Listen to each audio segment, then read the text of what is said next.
The Veldt by Bradbury, 1950. George, I wish you'd look at the nursery. What's wrong with it? I don't know. Well, then, I just want you to look at it, is all, or call a psychologist in to look at it. What would a psychologist want with a nursery? You know very well what he'd want. His wife paused in the middle of the kitchen and watched the stove busy humming to itself, making supper for 4. It's just that the nursery is different now than it was. All right, let's have a look. They walked down the hall of their soundproofed Happy Life home, which had cost them $30,000 installed. This house which clothed and fed and rocked them to sleep and played and sang and was good to them. Their approach sensitized a switch somewhere, and the nursery light flicked on when they came within 10 feet of it. Similarly, behind them, in the halls, lights went on and off as they left them behind, with soft automaticity. Well, said George Hadley. They stood on the thatched floor of the nursery. It was 40 feet across by 40 feet long and 30 feet high. It had cost half again as much as the rest of the house. But nothing's too good for our children, George had said. The nursery was silent. It was empty as a jungle glade at hot high noon. The walls were blank and two-dimensional. Now, as George and Lydia Hadley stood in the center of the room, the walls began to purr and recede into crystalline distance, it seemed, and presently an African veldt appeared, in 3 dimensions, on all sides, in color reproduced to the final pebble and bit of straw. The ceiling above them became a deep red sky with a hot yellow sun. George Hadley felt the perspiration start on his brow. Let's get out of this sun, he said. This is a little too real. But I don't see anything wrong. Wait a moment. You'll see, said his wife. Now the hidden adoraphonics were starting to blow a wind of odor at the 2 people in the middle of the baked Veltland. The hot straw smell of lion grass, the cool green smell of the hidden waterhole, the great rusty smell of animals, the smell of dust like a red paprika in the hot air. And now the sounds, the thump of distant antelope feet on grassy sod, the papery rustling of vultures. A shadow passed through the sky. The shadow flickered on George Hadley's upturned, sweating face. Filthy creatures, he heard his wife say. The vultures. You see, they're the lions, far over that way. Now they're on their way to the waterhole. They've just been eating, said Lydia. I don't know what. Some animal. George Hadley put his hand up to shield off the burning light from his squinted eyes. A zebra or baby giraffe, maybe. Are you sure? His wife sounded particularly tense. No, it's a little late to be sure, he said, amused. Nothing over there I can see but cleaned bone, and the vultures dropping off. For what's left. Did you hear that scream? She asked. No. About a minute ago? Sorry, no. The lions were coming. And again George Hadley was filled with admiration for the mechanical genius who had conceived this room.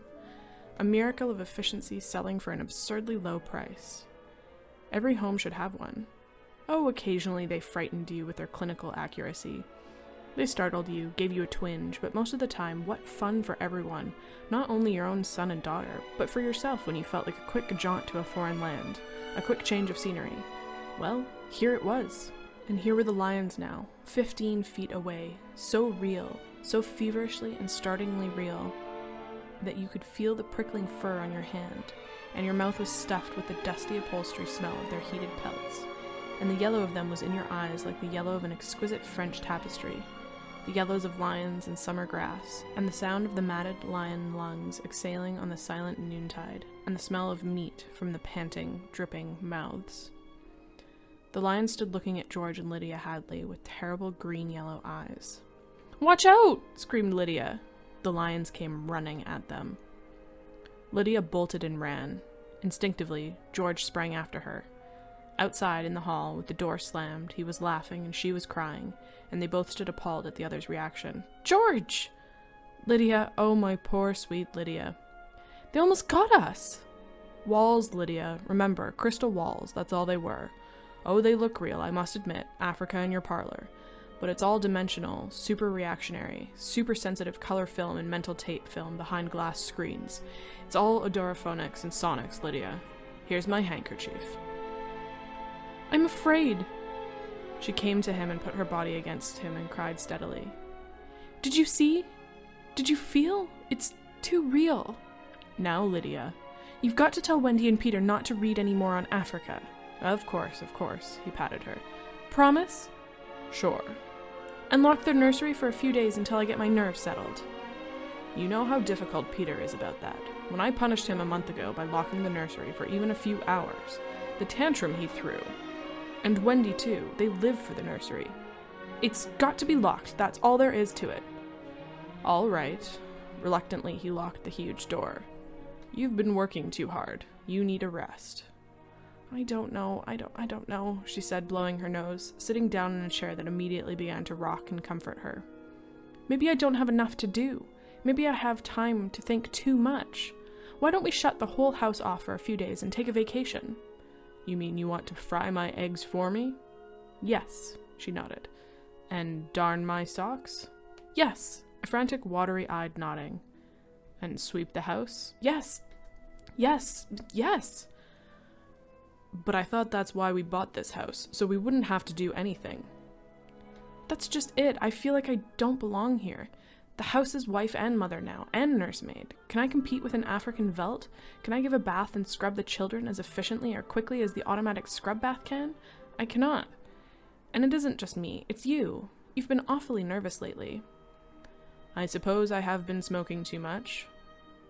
You look as if you didn't know what to do with yourself in this house either. You smoke a little more every morning and drink a little more every afternoon and eat a little more sedative every night. You're beginning to feel unnecessary too. Am I? He paused and tried to feel into himself to see what was really there. Oh, George, she looked beyond him at the nursery door. Those lions can't get out of there, can they? He looked at the door and saw it tremble as if something had jumped against it from the other side. Of course not, he said. At dinner they ate alone, for Wendy and Peter were at a special plastic carnival across town and had televised home to say they'd be late, to go ahead eating. So George Hadley, bemused, sat watching the dining room table produce warm dishes of food from its mechanical interior. We forgot the ketchup, he said. Sorry, said a small voice from within the table, and ketchup appeared. As for the nursery, thought George Hadley, it won't hurt for the children to be locked out of it a while. Too much of anything isn't good for anyone, and it was clearly indicated that the children had been spending a little too much time on Africa. That sun. He could feel it on his neck, still, like a hot paw. And the lions, and the smell of blood. Remarkable how the nursery caught the telepathic emanations of the children's minds, and created life to fill their every desire. The children thought lions, and there were lions. The children thought zebras, and there were zebras. Sun, sun. Giraffes, giraffes. Death, and death. That last, he chewed tastelessly on the meat that the table had cut for him. Death thoughts. They were awfully young, Wendy and Peter, for death thoughts. Or, no, you were never too young, really. Long before you knew what death was, you were wishing it on someone else. And then you were 2 years old and were shooting people with cat pistols. But this, the long, hot African Veldt, the awful death in the jaws of a lion, and repeated again and again. Where are you going? He didn't answer Lydia. Preoccupied, he let the lights glow softly on ahead of him, extinguish behind him as he padded to the nursery door. He listened against it. Far away, a lion roared. He unlocked the door and opened it. Just before he stepped inside, he heard a faraway scream, and then another roar from the lions, which subsided quickly. He stepped into Africa. How many times in the last year had he opened this door and found Wonderland, Alice, the Mock Turtle, or Aladdin and his magical lamp, or Jack Pumpkinhead of Oz, or Dr. Dolittle, or the cow jumping over a very real-appearing moon, all the delightful contraptions of a make-believe world? How often had he seen Pegasus flying in the sky ceiling, or seen fountains of red fireworks, or heard angel voices singing? But now is yellow, hot Africa, this bake oven with murder in the heat. Perhaps Lydia was right. Perhaps they needed a little vacation from the fantasy which was growing a bit too real for 10-year-old children. It was all right to exercise one's mind with gymnastic fantasies, but when the lively child mind settled on one pattern, it seemed that, at a distance, for the past month, he had heard lions roaring and smelled their strong odor seeping as far away as his study door. But, being busy, he had paid it no attention. George Hadley stood on the African grassland alone. The lions looked up from their feeding, watching him. The only flaw to the illusion was the open door through which he could see his wife, far down the dark hall, like a framed picture, eating her dinner distractedly. "Go away," he said to the lions. They did not go. He knew the principle of the room exactly. You sent out your thoughts, whatever you thought would appear. "Let's have Aladdin and his lamp," he snapped. The Veltland remained. The lions remained. "Come on, room. I demand Aladdin," he said. Nothing happened. The lions mumbled in their baked pelts. "Aladdin." He went back to dinner. "The full room's out of order," he said. "It won't respond." Or what? "Or it can't respond," said Lydia, "because the children have thought about Africa and lions and killing so many days that the room's in a rut." Could be. Or Peter set it to remain that way. Set it? He may have got into the machinery and fixed something. Peter doesn't know machinery. He's a wise one for 10, that IQ of his. Nevertheless, "Hello, Mum. Hello, Dad." The Hadleys turned. Wendy and Peter were coming in the front door, cheeks like peppermint candy, eyes like bright blue agate marbles, a smell of ozone on their jumpers from their trip in the helicopter. "You're just in time for supper," said both parents. "We're full of strawberry ice cream and hot dogs," said the children, holding hands, "but we'll sit and watch." "Yes, come tell us about the nursery," said George Hadley. The brother and sister blinked at him, and then at each other. "Nursery?" "All about Africa and everything," said the father with false joviality. "I don't understand," said Peter. "Your mother and I were just traveling through Africa with rod and reel, Tom Swift and his electric lion," said George Hadley. "There's no Africa in the nursery," said Peter simply. "Oh, come now, Peter, we know better." "I don't remember any Africa," said Peter to Wendy. "Do you?" "No." "Run see and come tell." She obeyed. "Wendy, come back here," said George Hadley, but she was gone. The house lights followed her like a flock of fireflies. Too late, he realized he had forgotten to lock the nursery door after his last inspection. "Wendy'll look and come tell us," said Peter. "She doesn't have to tell me. I've seen it." "I'm sure you're mistaken, Father." "I'm not, Peter. Come along now." But Wendy was back. "It's not Africa," she said breathlessly. "We'll see about this," said George Hadley, and they all walked down the hall together and opened the nursery door. There was a green, lovely forest, a lovely river, a purple mountain, high voices singing, and Rima, lovely and mysterious, lurking in the trees with colorful flights of butterflies, like animated bouquets lingering in her long hair. The African Veltland was gone. The lions were gone. Only Rima was here now, singing a song so beautiful that it brought tears to your eyes. George Hadley looked in at the changed scene. "Go to bed," he said to the children. They opened their mouths. "You heard me," he said. They went off to their air closet, where wind sucked them like brown leaves up the flue to their slumber rooms. George Hadley walked through the singing glade and picked up something that lay in the corner near where the lions had been. He walked slowly back to his wife. "What is that?" she asked. "An old wallet of mine," he said. He showed it to her. The smell of hot grass was on it, and the smell of a lion. There were drops of saliva on it. It had been chewed, and there were blood smears on both sides. He closed the nursery door and locked it, tight. In the middle of the night, he was still awake, and he knew his wife was awake. "Do you think Wendy changed it?" she said at last, in the dark room. "Of course."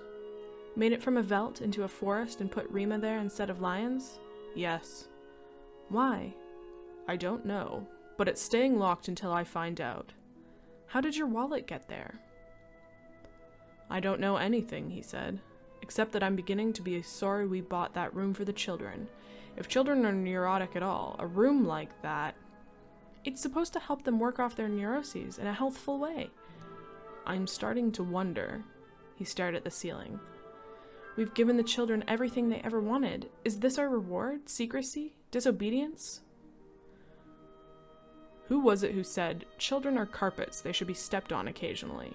We've never lifted a hand. They're insufferable, let's admit it. They come and go when they like, they treat us as if we were offspring. They're spoiled, and we're spoiled.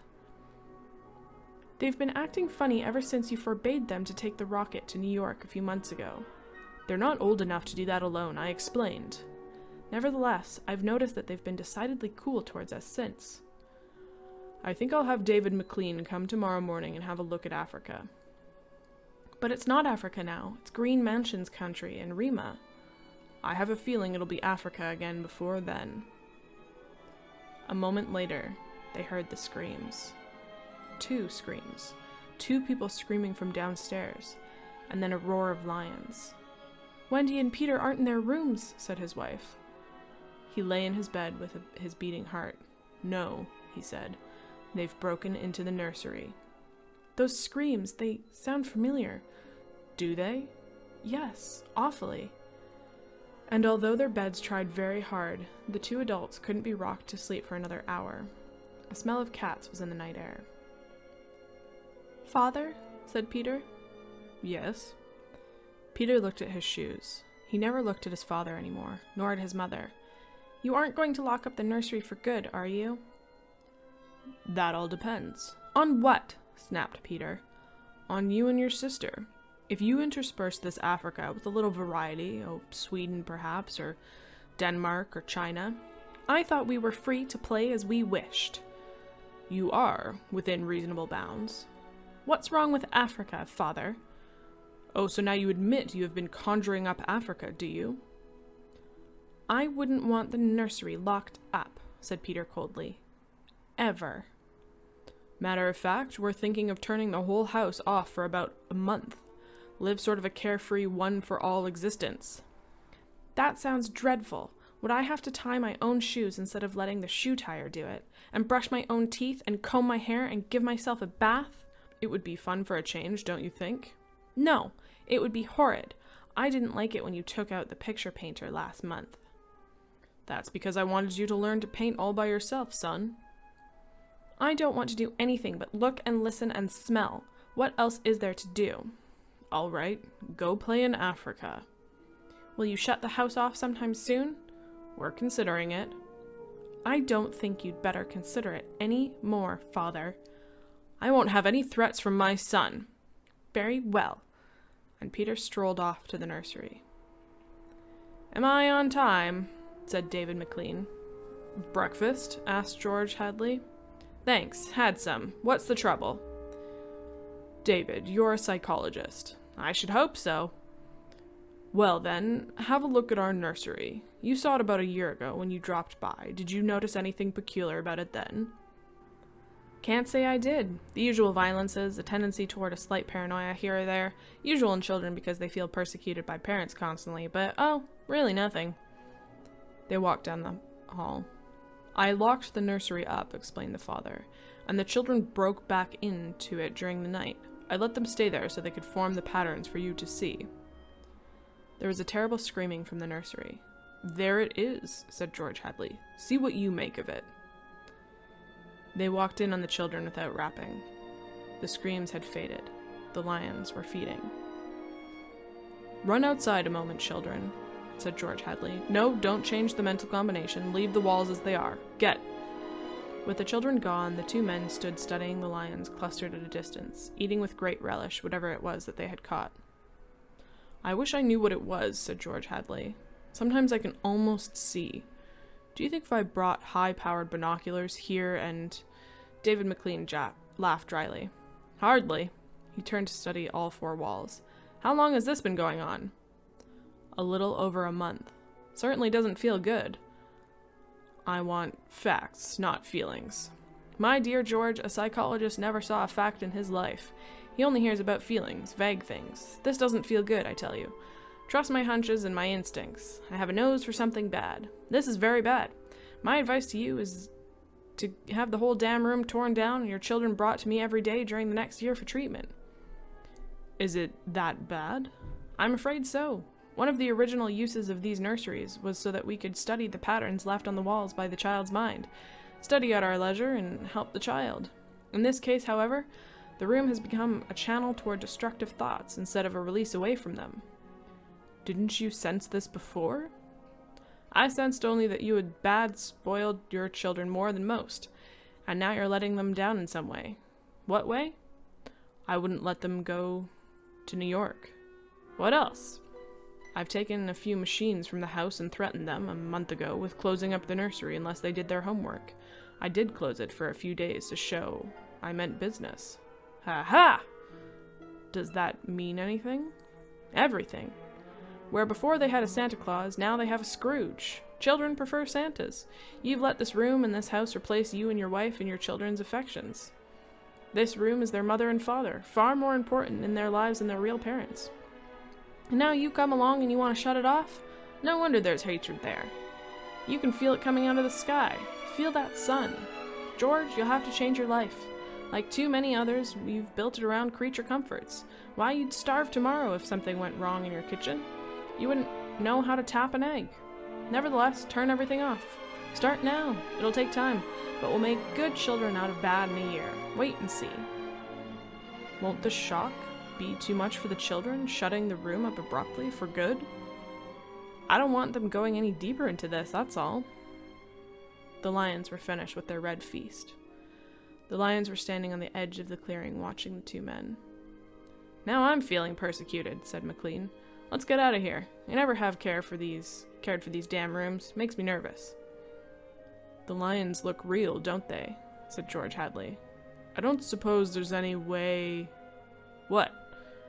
That they could become real? Not that I know. Some flaw in the machinery, a tampering or something? No. They went to the door. I don't imagine the room will like being turned off, said the father. Nothing ever likes to die, even a room. I wonder if it hates me for wanting to switch it off. Paranoia is thick around here today, said David McLean. You can follow it like a spore. Hello. He bent and picked up a bloody scarf. This yours? No. George Hadley's face was rigid. It belongs to Lydia. They went to the fuse box together and threw the switch that killed the nursery. The two children were in hysterics. They screamed and pranced and threw things. They yelled and sobbed and swore and jumped at the furniture. You can't do that to the nursery! You can't! Now children. The children flung themselves onto the couch, weeping. George, said Lydia Hadley, turn on the nursery, just for a few moments. You can't be so abrupt. No.